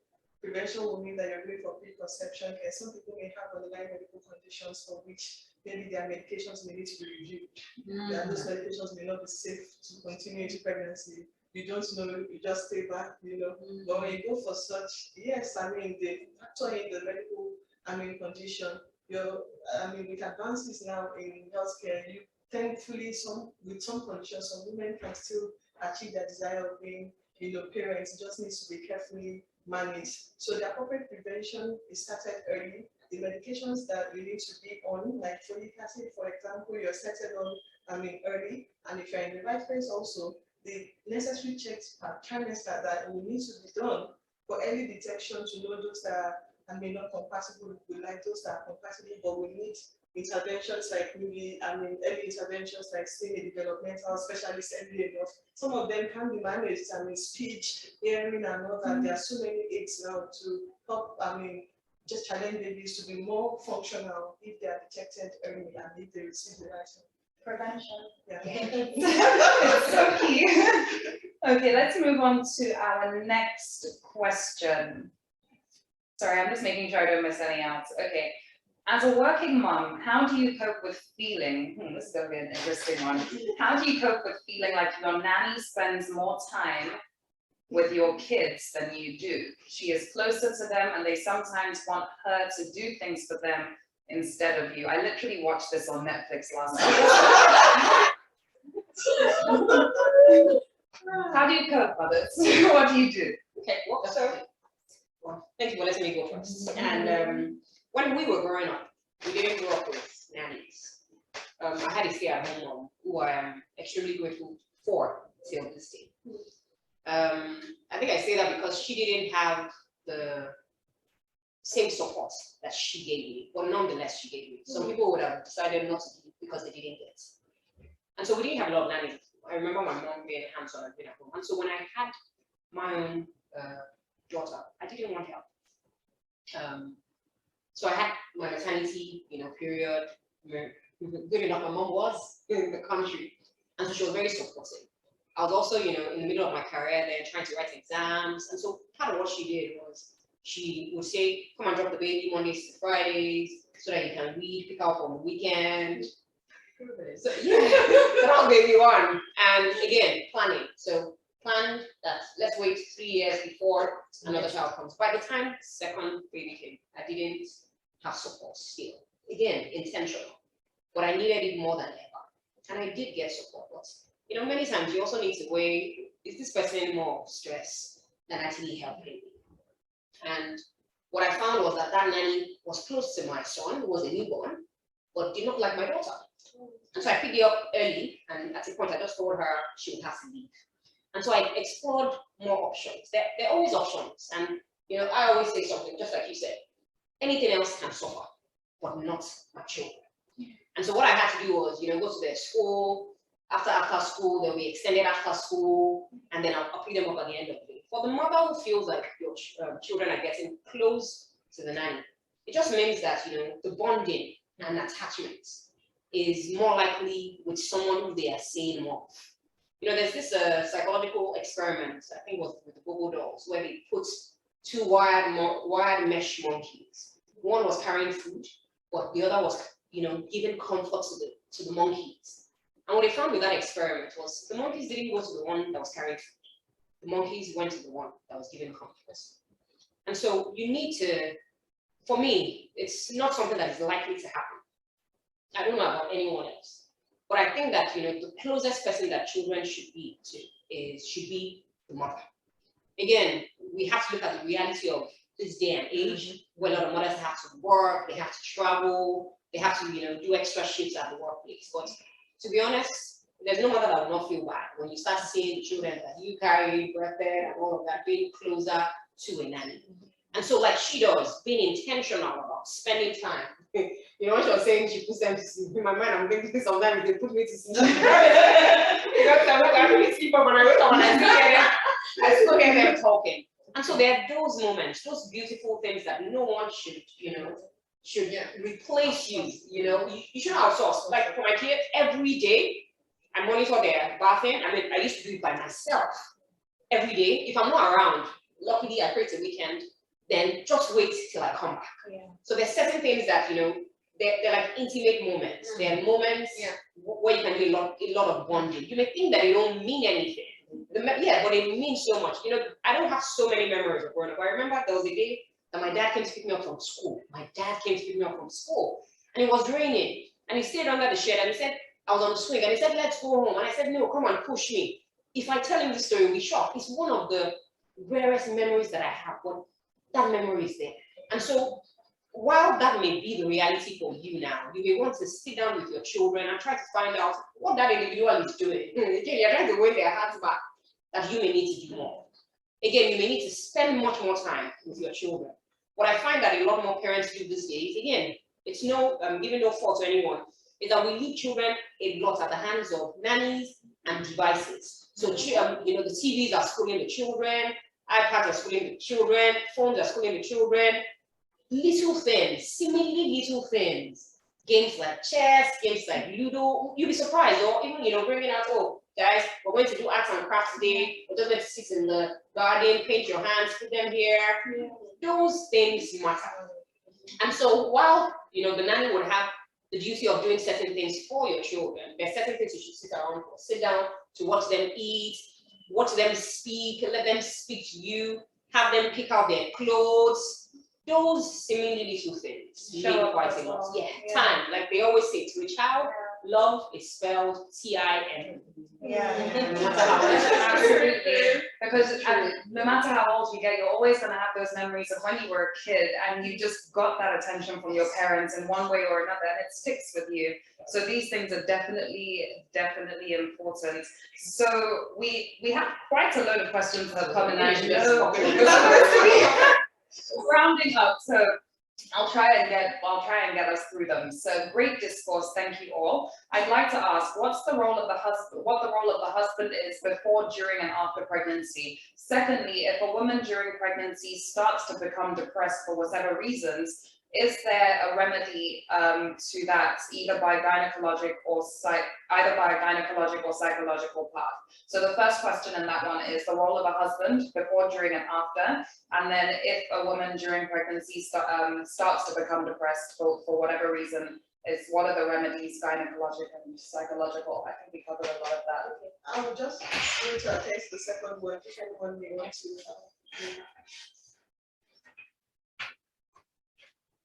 To take the first.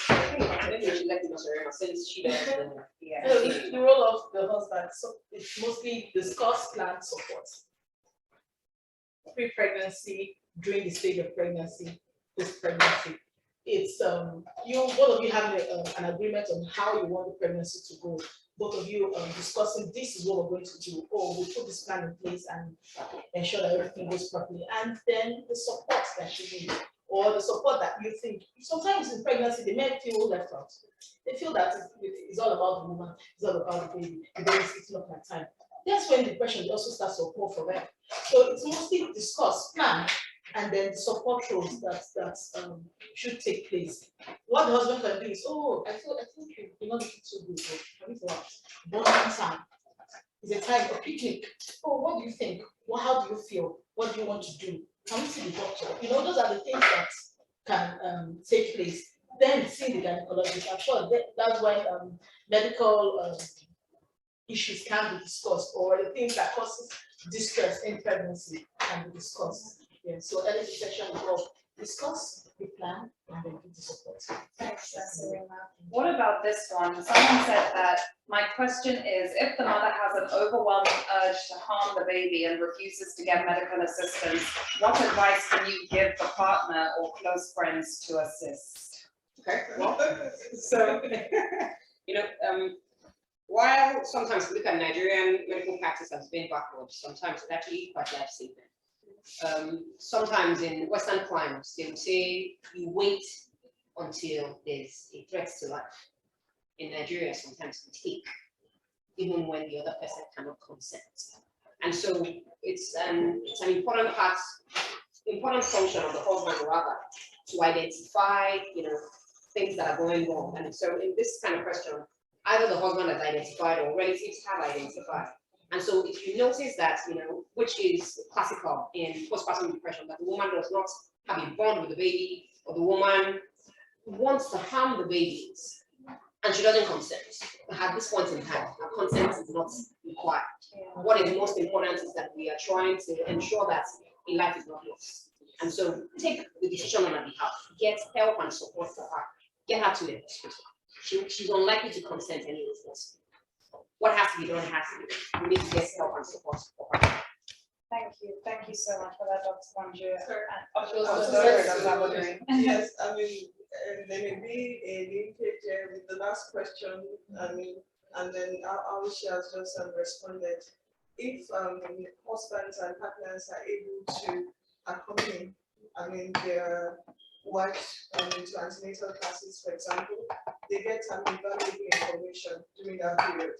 And while it may not be feasible for all fathers to be present at all times, usually one of the things we discuss at the first visit will give you like an overview of how things you do, the very critical points during the antenatal period. For example, maybe when you go to do the anatomy scan, for example, so if it will be difficult throughout that period. Maybe try to come that one time, the very strategic point, to get the information that you need. And the role now of the doctor, for example, when you're saying, is that you just need to be, it's from awareness, because if you're not mindful of those things, you just focus on, just the primary reason why the patient is here. Oh, you're 9 weeks old, 9 weeks findings, and that's it, But when you are aware, both the verbal and non-verbal cues, we are able to pick up on that, and sometimes it may be that the woman is the one expressing, directly that this is the way I feel. Then you can then classify it. If they end infanticide, any suicidal ideation, that's an emergency, so, and that may be a symptom of severe depression or even psychosis, and it has to be treated as such. You don't leave such a woman. So, she may not express it, but if you observe as anyone around her that observes either attempts at self-harm or suicide or trying to harm the baby, those are very serious red flags that need to be taken as an emergency. Absolutely. So like you said, what the woman has to say at that point is overridden by the fact that you're trying to protect two lives, the baby's life and her life as well. So we're going to take one last question. I just wanted to say, if after this anyone still has any questions that they feel maybe weren't answered in this session, you can also send an email to thevillage@pavememorial.com. But I think we've covered quite a lot of what's here today. But this last question, many women change after children. Many go from being the life of the party to becoming very reserved, as I did, and so on. Is there any advice for finding ourselves again?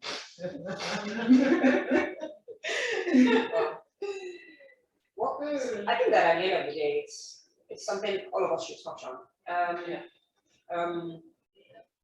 When I was going to have a baby, one of the things that I told myself was that my life is going to change forever. But change is not always bad. Change can also be about the positive, which is where the power of the mind comes in. And what it is that you tell yourself, and how it is that you manage your expectations about, what is to come. The prayer, of course, is that at the end of, a delivery, that you have a healthy mother, healthy child, you don't have as much stress as possible. But regardless of what that experience brings for you, you've done so well, you brought another life into the world. A few things might change, and it may not just be because the child has come. It may be because of the demands of life. It may be because you may or may not be getting support. It may be because you're getting, demands at work as well. Usually when I look at humans, or at least in psychology, when we look at humans, we say, look at yourself as the 8 pillars of wellness: the physical, psychological, occupational, environmental, intellectual, financial, spiritual. Look at yourself in all those areas.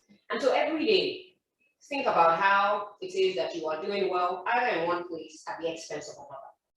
Over time, and it ties again to this 8 pillars of wellness, is how that we almost always talk about this erroneous concept of the work-life balance. There can be a balance. Everything fits into each other. And so none is more important than the other when you look at the pillars of wellness. Financial is important, of course. Occupational is important. Spiritual is important. And so look at your own. Don't be swayed by what anyone else appears to be achieving. Exactly. And that's because, many people do a good job at making it look like everything is well. As we're all seated here, our faces are looking so pretty. Everyone is going through something you know nothing about. If you feel like, your birth experience or the care of your child has taken so much of a toll on you, you may want to speak to someone.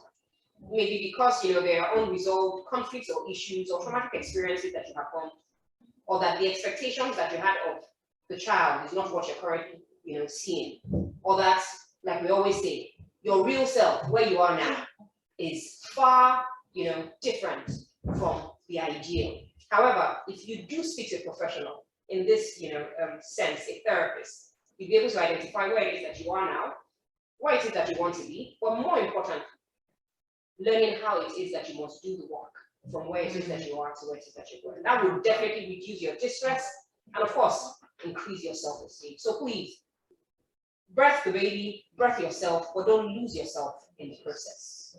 Thanks. Yeah, thank you, Dr. T. I think every woman who's had a baby has been through this, right? And everyone has their own unique experience, which is why that makes everyone you or who you are. I think for me, one thing was that, so I used to wear, my children's size were like size 0. I used to be tiny, right? And then after the baby, I changed. My first daughter actually, I was really on the big side. And that was really concerning for me. You know, sometimes I just look at it sometimes and I smile. I used to tell my husband something like, during my first time, like, I just feel like Papa right now, like I'm so big. And he would laugh and laugh and laugh and laugh and laugh. And then I remembered when my daughter was 3 years old, so one of the things I eat, which also helped me with the app, was the fact that the child is priority, right? So my nutrition is very paramount. How I look at that time, face up, by the time you start breastfeeding, and also breastfeeding also helps, right? So it depends on your body type system. But I know that when I breastfeed, my tummy goes flat in less than 2 to 3 months. So that's something that I always take joy in doing, right? But then for me, it was the consciousness that, okay, I also have to put in some work. So I remember after I stopped breastfeeding, I was on the break before the second child came in. I started what is it, the eat well, not even a diet. It just tells you the importance of intermittent fasting, like eating late, early and eating late. So I had my last meal like 7. It was balanced diet, everything. And in less than 6 months, I was back to my wedding dress. I was like, this is unbelievable. So like Dr. G said, you have to put in some work, right? It's not about wishful thinking. It comes with work, it comes with a price. At every point in life, even going back to your career self, after the childbirth, you need to put in some work because you need to get yourself back into the work mood. Like Nasarima said, she gave an example of how that spurred her into going back into work. So there's no size fit all, it's individual, but then you must be willing to pay the price. It's not about just saying, oh, I wish this, but what are you willing to do? And what are you willing to sacrifice? But not at the expense of your child. Very important. Thank you. Thank you. Nasarima? I'm so sorry, guys. I wasn't going to comment on this. I wanted to do a follow-up to what Sonia said about the specific example about maybe the body image. If it's important to you, one of the things during the antenatal is counseling on healthy weight, for example. And if you're starting with a normal weight, we tell you what the expected is. And if you're already overweight or obese, we tell you what the expected, the healthy weight gain, should be. And then let you know that exercise is one of, the recommendations to control excessive weight gain for your normal well-being. One of the things you will see is that, especially for those maybe who may not be working or for any reason, maybe they have that privilege, when you're not active, physically, you then develop some form of exercise intolerance that this slightest effort, you're reckless and you feel like something is wrong. Maybe you're anemic. You're not anemic, it's just that the ones who have been in a state of rest for so long, then you now transit into the postpartum period that is completely hands-on, but you're not used to doing anything. You really feel that there's a problem, but it's just that you've not been that way. So it is important to you. It means that you have to prioritize controlling that excessive weight gain in pregnancy so that it's easier for you to return. That means for those who are really particular about Actually, I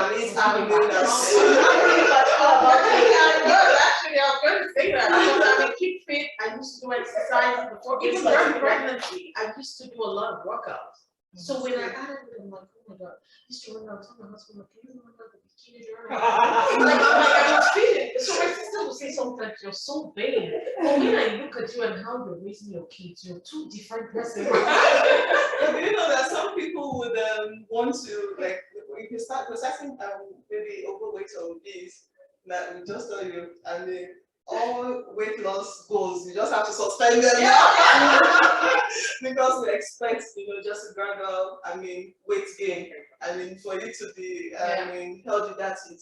And then you find that some people want to go from 0 to 100. So we talk about exercise, very specific, in terms of telling you maybe those things that will not excessively increase pressure in your abdomen. But you find that some people already prior to pregnancy, they are very athletic, they do all of these things. It's easier for those people, as I've had patients that have had to write notes to their gym to allow them because they wanted to continue with some exercises. But their muscles have already been accustomed to doing those things. So you don't just come and then you've not done any exercise and you want to go and you will feel like it will cause problems. But generally anything that will not significantly increase pressure on your abdomen should be fine. Then yoga and all of this relaxing, meditation and all of these other forms of exercises are coming up now. So please take advantage. self-care. That's the saying. That saying of I'm eating for two. Every individual is advised, male or female, whatever, portion of meal that they take. I realized that after my second baby, just trying to lose weight, I went on a diet. I didn't go on any intermittent fasting. I'm not sure I can cook. I went on a diet, but it required that, unlike eating breakfast and dinner, I had breakfast, I had a meat snack, I had lunch, and I lost 8 to 10 kg. Yes, doing that. So it's not about the intermittent fasting also. It's also what does your meal contain? Is it high in calories? Are you snacking unhealthy? So if you say, I haven't eaten today, but you had like shotgun. I haven't eaten today, you had a bottle of cereal. I haven't eaten today, you had a bar of Snickers. And I remember having a discussion with a doctor and Dr. Salabi. It just adds up. If you turn the back of what you've eaten and see the calorie level, you'll be shocked. So when I started the diet stuff, I became conscious of the Fox biscuits. I became conscious of the things I put into my body. And then I told myself, this calorie level. They said I should do 1,800 calories per day.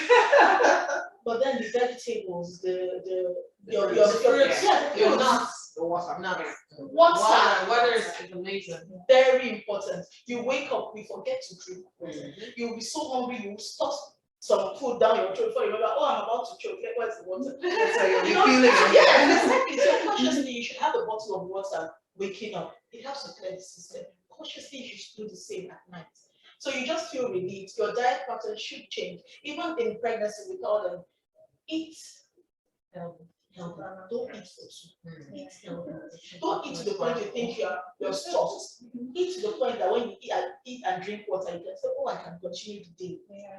So in my case, I'll just pose a question to Dr. Bonnie. So I didn't gain much weight in pregnancy. Post-pregnancy is a whole lot different. The story is different. At the end of the day, I added 14 kg postpartum. Within the first, by the time I came back from maternity break, I was all round. Yes, 14 kg. And you see, that for me, because I went to a wedding and I and my sister usually look very alike. And she's way older than me. And they will go, I'll say, good afternoon, and they won't know it's me. No. It was my favorite, and then she looked at me and said, oh, how are your 4 boys? Because that's my elder sister. I'm like, oh, I just together. And it's me. So for me, it was almost like, have I lost myself? Can't you see me? Have I changed that drastically?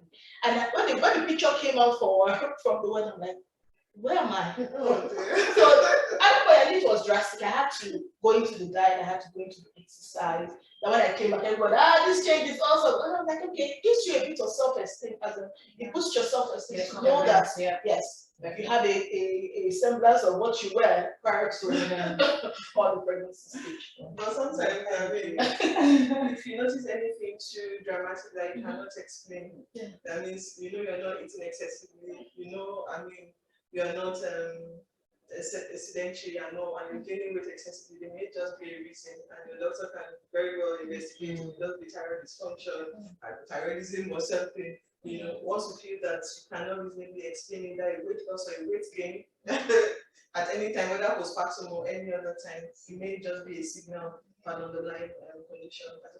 Yes. That's very true. Just make sure you get it checked, you get that advice so that you're not left wondering 10,000 things that you could possibly have. No, thank you so much to all of our amazing panelists. This has been such a great discussion. We were meant to do like an hour and 10 minutes. We've done 2 hours. And, it doesn't mean I feel like we've only been here for like an hour. I swear, we could be here all day, but this was great, and this is the first session of the village that's being hosted, and be rest assured that there will be far more conversations, just like this, where we can create these safe spaces, to discuss as women and to share our different experiences. So like I said before, if you have any other questions that you would like to ask that you feel we maybe didn't get to in this particular session today, you can send an email to thevillage@paylonmemorial.com, and be rest assured that that will be followed up with. But any last comments before we go, or are we all good? I think I just have one last comment. It's basically just to say that, so to correct the notion, right? That the intermittent fasting doesn't mean you don't eat, right? It means like I was doing everything you said, eating snack in between, but then I eat my last meal at 6 o'clock, Yeah. and I didn't eat my first meal until 9 o'clock. So that is the fasting. We have it set up. So some women don't eat without understanding, like you have to, you know, and then also the kind of lifestyle you do. So I've always been, I say this without, not because I want to be proud, but because it's something I practice. I don't think in the last 13, 14 years of my life, I'm drinking a bottle of Coke.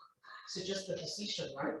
I am a no sugar person. I do honey. Yes, Yeah. I do honey. It's just my choice, right? So, and I don't say this to shame anyone or make them feel bad.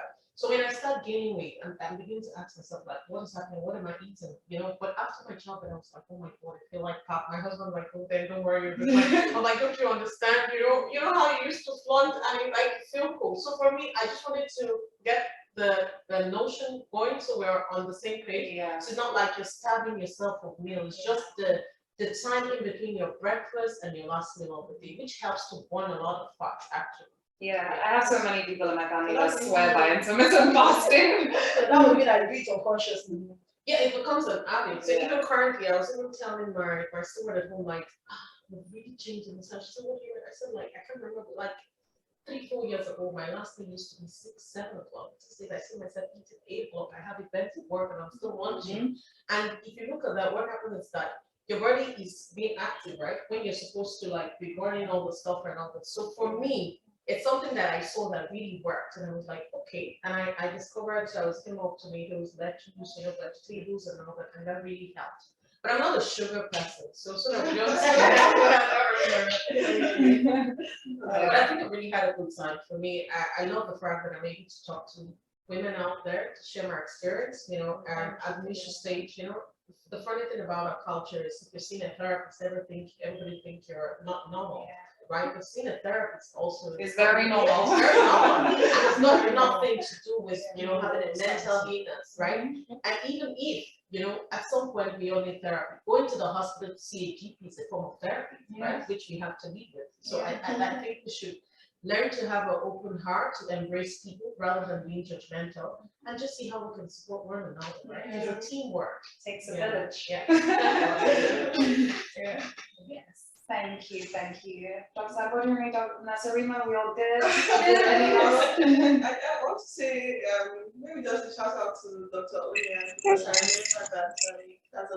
Onya was medical director. She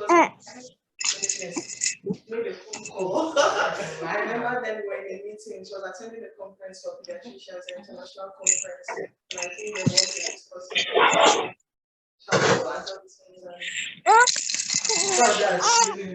Or whatever, some disorders connected to yes, and how postpartum depression could be a risk factor, you know, for that, and again the solutions. And based on that, we called. Luckily, we were in a meeting, you know, and Mrs. Grant came and said, "This is the concept." She shared the vision with us, and you know, it just made sense. And just looking back, we felt that you know, we could actually support our women better, you know. We could do better in terms of screening, you know, in terms of being aware and looking out for these symptoms. And we actually decided that now every trimester, at least, we should use the screening tools, you know, or at least identify those who have risk factors. And this we usually do a booking. Risk factors, you know, and then maybe decide to follow up. Those women up onto the postpartum stage to make sure that you can help them to a large extent. The things that you can prevent, and the things that you know, they are already like biological risk factors. You just manage them to get the risks and complications that could follow, because it would be a nightmare for a child just because you're born, to, to be conditioned, to develop, to have all these challenges, cognitive, behavioral, and all that, just because you're born into, or at a time when the mother could not cope, but did not receive the help that she would have needed, at that time. So thank you, Dr. Anya. Thank you, Dr. Anya. To have this lovely women, when I heard, when Mrs. Sonia volunteered to speak, I felt that it would not have been complete without it. It's so, especially because of, it's a very, very. I know, but for me, sorry, but it's not a big deal because, there's something that says that meeting the board, right? At the right time, right?